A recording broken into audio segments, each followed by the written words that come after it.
The security console hummed, a low, indifferent thrum against the stale, recycled air of Federal Archives Annex 7.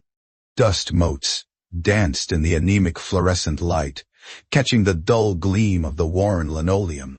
Specialist Thorne, barely old enough to shave, held the tarnished dog tag between two fingers, a faint sneer playing on his lips. Seriously, old-timer? This relic? He let out a condescending chuckle, nudging his partner, Miller, whose eyes were glued to a sports app on his phone. Think this expired before the internet was invented. Silas Blackwood, a man carved from granite and quiet resolve, offered no response. His gaze, steady and unflinching, remained fixed on the young man's face. A silent testament to patience forged in crucibles Thorne could never comprehend. The tag, a dull, almost black piece of metal, bore no visible markings, no etched name, no serial number. It looked like junk. Thorne, confident in his youthful authority, slid the disc across the optical scanner with exaggerated flourish, expecting the usual red error light, maybe a polite access denied, followed by a patronizing explanation.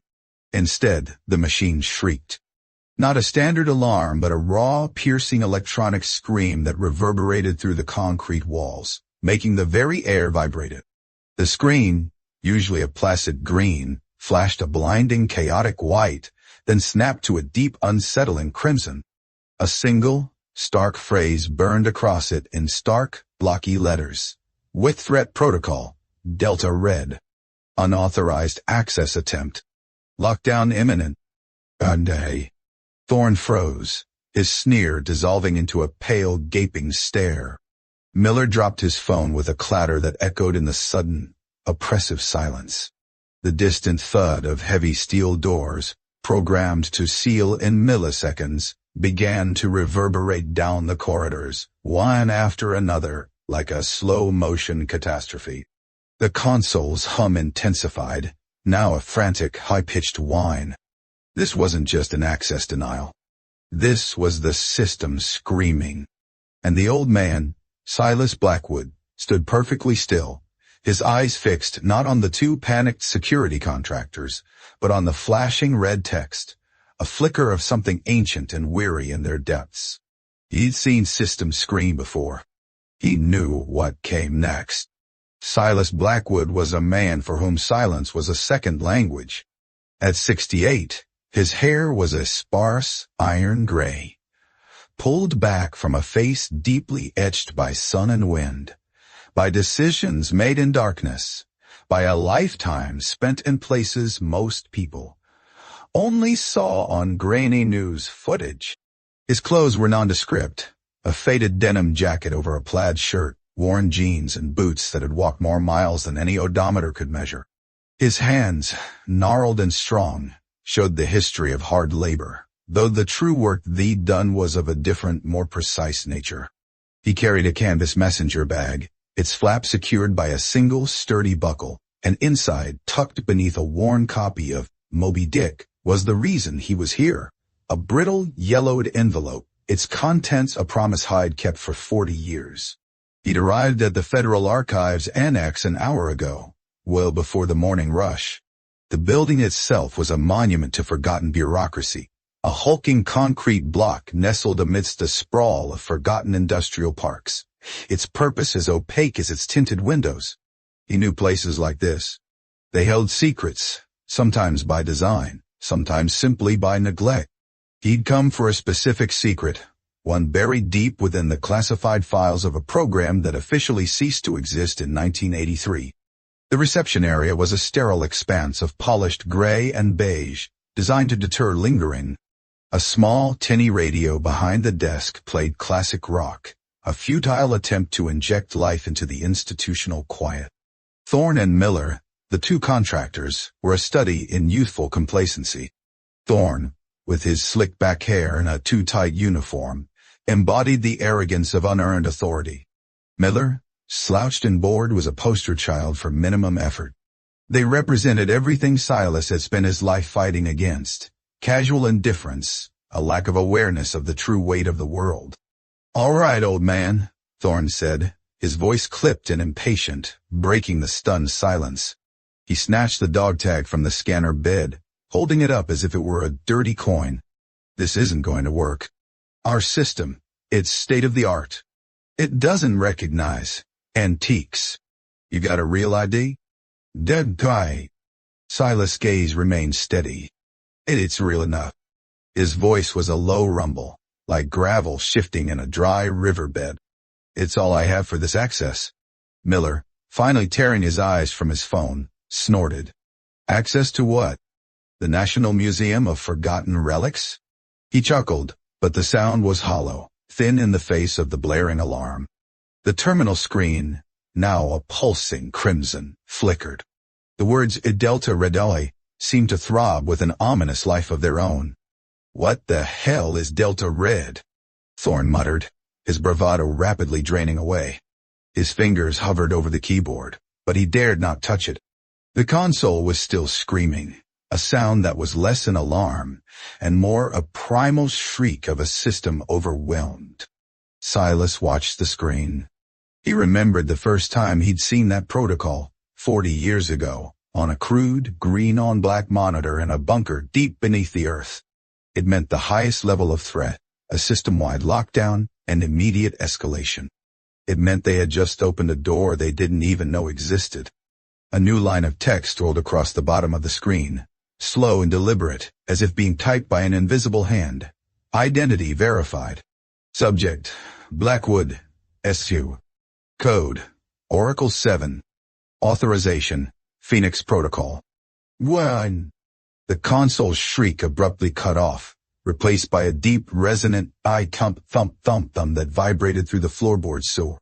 It was the sound of heavy-duty blast doors, built to withstand a direct hit, cycling into their final impregnable lock.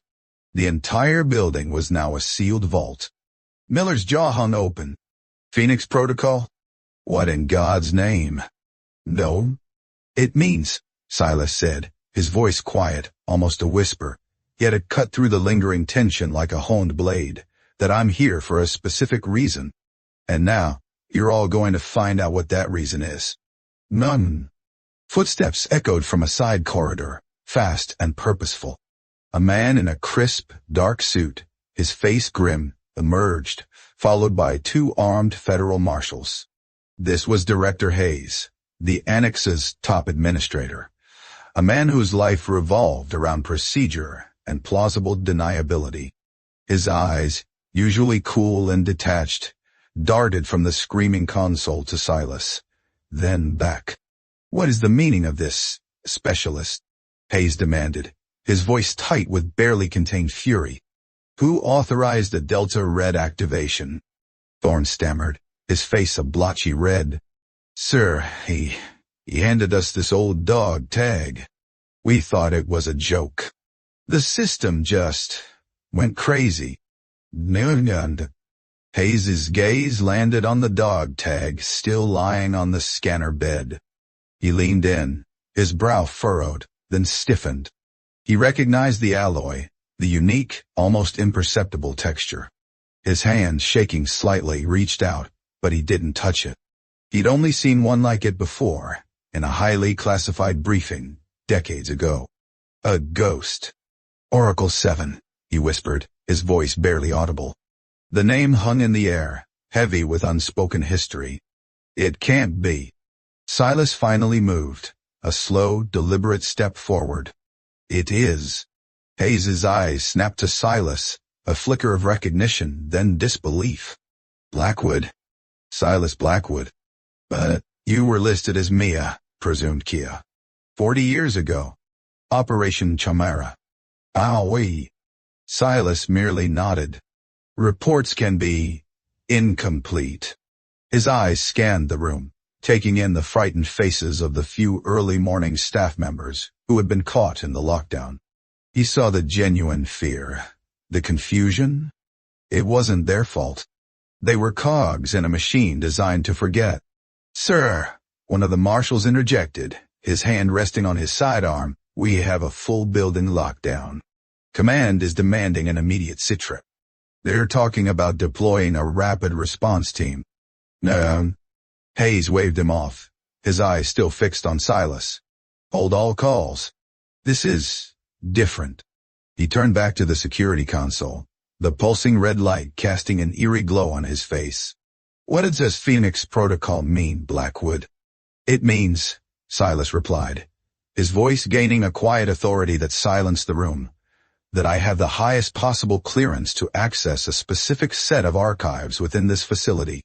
Archives that were supposed to be destroyed, but were instead designated for deep storage under a protocol that only a handful of people in the entire intelligence community even know exists.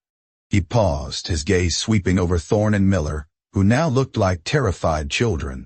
And it means these two children just tried to deny access to a man who helped build the very protocols they're supposed to enforce. Thorne flinched as if struck. We didn't know, sir. It looked like a fake. Row. Ignorance is not an excuse, specialist, Hayes said, his voice sharp, losing its previous tremor. He turned to the marshals. Secure this area. No one in, no one out, until I say so. And get me a direct, secure line to General Marcus Thorne. Gunny, General Thorne. Tell him Oracle 7 has returned. No. Silas felt a familiar pang. General Thorne, you. The name brought back memories of dusty deserts and whispered orders, of a camaraderie forged in fire and loss. He hadn't expected the general to still be alive, let alone in a position of power. It added another layer to his already complex mission. His mission. The envelope in his bag. 40 years. He closed his eyes for a brief moment, picturing the face of the man who'd given him that envelope. Lieutenant Elias Vance. Young, idealistic, brilliant. Dead in the sands of a forgotten country, a casualty of a mission that was erased from every official record. Elias had entrusted Silas with this final task, a piece of truth that needed to see the light of day. A small tarnished dog tag and a faded coded message. The last testament of a ghost. I'm here for File 7 Gamma 9, Silas stated, opening his eyes and looking directly at Hayes. Under Phoenix Protocol designation. Vance, E. Classified. Chimera Remnants. Name the Bora de Reorn. Called to be their world. Hayes swallowed hard. That file. He knew that file. Or rather, he knew Yufet. It was a legend, a whispered ghost story among the highest echelons of Black Ops. A file so sensitive, its very existence was denied. And Silas Blackwood, the man presumed dead, was here to claim it. The wait was long. The sterile quiet of the lockdown was punctuated only by the hushed, urgent whispers of the marshals and the occasional crackle of a distant radio. Thorne and Miller stood rigid, pale and sweating, their youthful arrogance replaced by abject terror. Silas remained calm, seated on a hard plastic chair, his canvas bag resting on his lapel. He could feel the weight of the envelope inside, the silent pressure of a promise kept. Finally, the main doors to the annex hissed open, revealing a phalanx of grim-faced, heavily armed military police. And leading them, a man whose presence filled the cavernous lobby with an undeniable authority, General Marcus Thorne. His hair was pure white, his uniform impeccable, adorned with more ribbons and medals than Silas could count.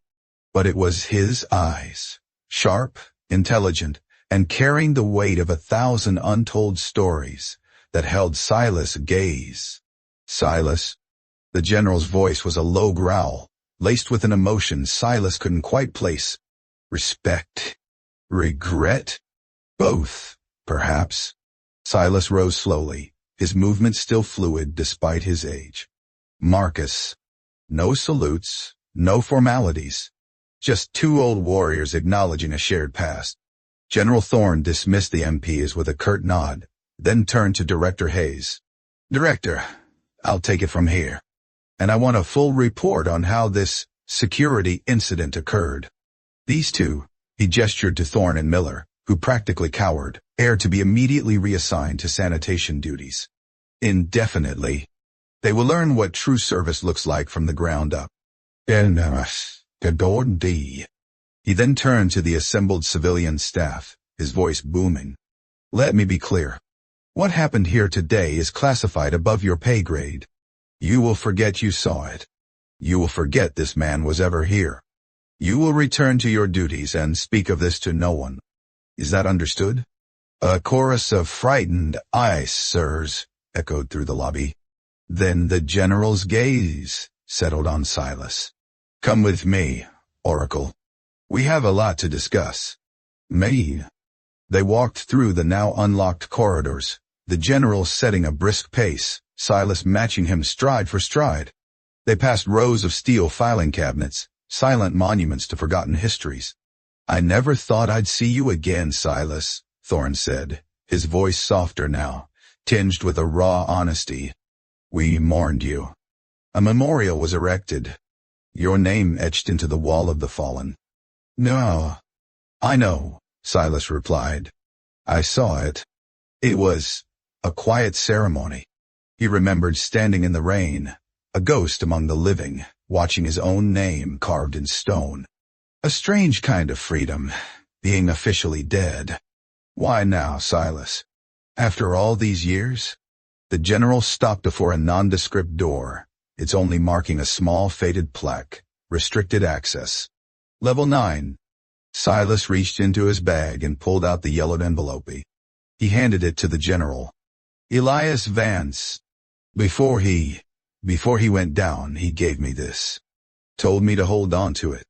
Said if things ever got truly dark, if the truth ever needed a voice, I was to find the Oracle protocol and deliver it. Merway. General Thorne's eyes widened as he saw the familiar, elegant script on the envelope. Vance. I remember him. Brilliant. Too brilliant for his own good. What is this? No. His final report, Silas said, his voice heavy with the weight of memory.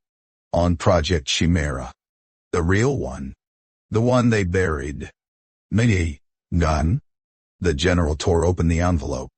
Inside, alongside pages of densely packed, handwritten notes, was a small tarnished silver locket. He recognized it instantly. Elias's locket, containing a faded photograph of his young daughter. The general's eyes, usually so stoic, softened. He carried this everywhere. He did, Silas confirmed. He wanted her to know. Someday. What he truly died for. Not the official story. The truth. The general read a few lines from the report, his face growing paler with each word. The details, the dates, the names. They corroborated whispers had heard decades ago. The dark underbelly of a highly classified operation that had gone catastrophically wrong, then been systematically erased. Elias Vance hadn't just been Mia. He'd uncovered a betrayal, a cover-up that reached the highest levels. This changes everything, Thorne breathed, looking up from the documents, his gaze meeting Silas's. This could unravel decades of carefully constructed lies. That's why I brought it, Silas said. Elias believed in truth, even when it was inconvenient, even when it cost him everything.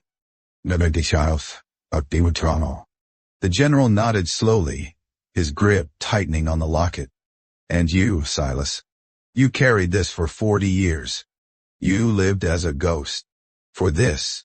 God. It was a promise, Silas said simply. And some promises don't expire. General Thorne looked at the dog tag still clutched in Silas' hand. That tag, it's not just an access key, is it? It's a dead man switch.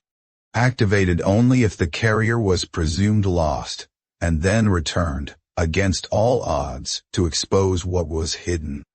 Deal. Silas gave a slight, almost imperceptible nod. Elias was thorough.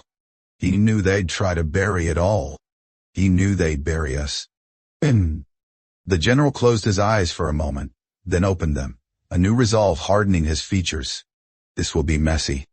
It will shake foundations. Are you ready for that, Silas? To step out of the shadows? To face the storm you're about to unleash? No, it's a troubling tomorrow. Me would I. Silas looked out the window, at the distant, shimmering heat, rising from the asphalt.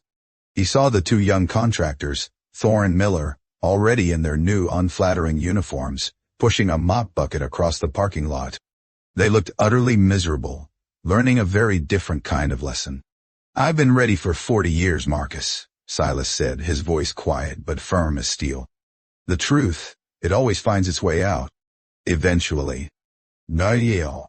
The general led Silas into a small, Spartan office, its walls lined with forgotten binders and a single, ancient desktop computer. He activated a secure line, the kind that bypassed all standard protocols, and spoke in clipped, urgent tones to a series of unseen contacts. Silas sat quietly, the hum of the server racks a low drone, a familiar symphony of forgotten data. He watched the general, a man of immense power, now grappling with a truth that threatened to shatter his carefully ordered world. "They're mobilizing a team," Thorne said, hanging up the phone, his face etched with a mixture of dread and grim determination. "The highest levels. This isn't going to be a quiet declassification, Silas. This is going to be a fight." "Me, Warren?" "I expect nothing less," Silas replied. He thought of Elias, young and full of fire, who had paid the ultimate price for this truth. He thought of all the others, the forgotten, the buried. This wasn't just about vengeance. It was about honoring the fallen, about ensuring their sacrifice wasn't in vain. "That dog tag you carry," the general said, picking up a small framed photograph from his desk, a younger Thorne, in uniform, standing beside a smiling Elias Vance. "It's more than an access key. It's a beacon. The last resort for the Oracle program, designed to cut through every layer of obfuscation, every firewall, every lie, when all other channels failed. It means you're not just a veteran, Silas. You're the living embodiment of a truth that refuses to stay buried." "Show." Silas looked at the photograph. "He believed in me, when no one else did." No. "He was right to," Thorne said, his voice firm. "And these children out there who mocked you, who dismissed you," he shook his head, a rare display of raw anger. "They represent a complacency we can no longer afford. Respect isn't a privilege, Silas. It's a baseline. Especially for those who have paid the price."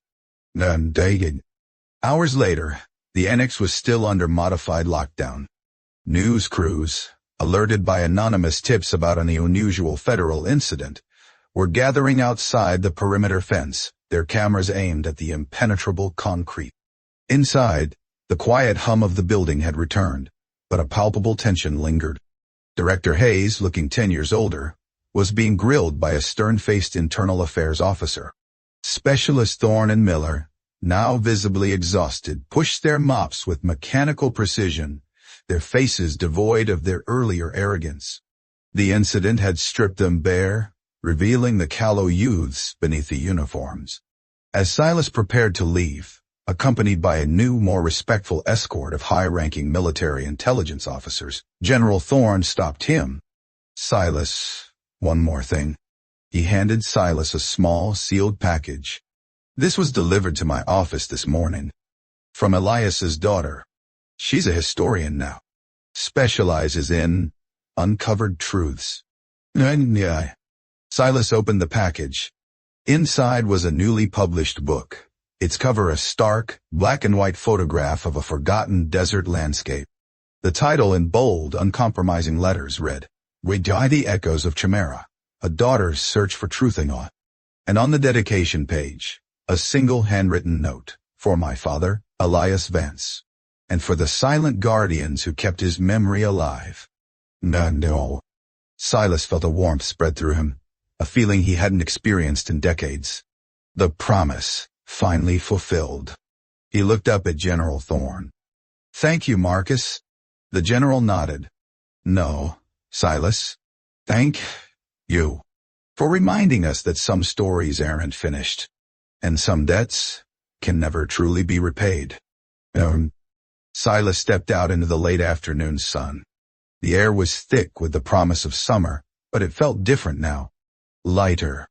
He walked past the media circus, past the still puzzled security personnel, past Thorne and Miller, who glanced up, their eyes holding a newfound, unspoken understanding. He didn't slow down, but he gave a single, almost imperceptible nod. A silent acknowledgement of a lesson learned, a world briefly shaken awake. He got into his old pickup truck, the engine turning over with a familiar, comforting growl. As he pulled away from the annex, leaving the concrete monolith behind, he glanced in his rearview mirror. The building, usually so imposing, seemed smaller now. The secrets it held were no longer just whispers in the dark. They were starting to breathe. Somewhere on the highway, heading back to the quiet life he'd built, Silas Blackwood drove with the windows down, the wind whipping through his thinning hair. The dog tag, no longer a burden, felt like a feather in his pocket. He thought of Elias, of the truth that was finally emerging. He thought of the young guards, beginning their long, hard lesson in humility. Dignity, he mused, was not something you demanded. It was something you possessed, an intrinsic flame that no amount of disrespect could extinguish. And sometimes, it just took a forgotten relic, and a man who refused to be forgotten, to remind the world of its enduring power. The sun dipped lower, casting long shadows across the land. The quiet warrior drove on, his journey far from over. The echoes of Chimera were only just beginning to resound.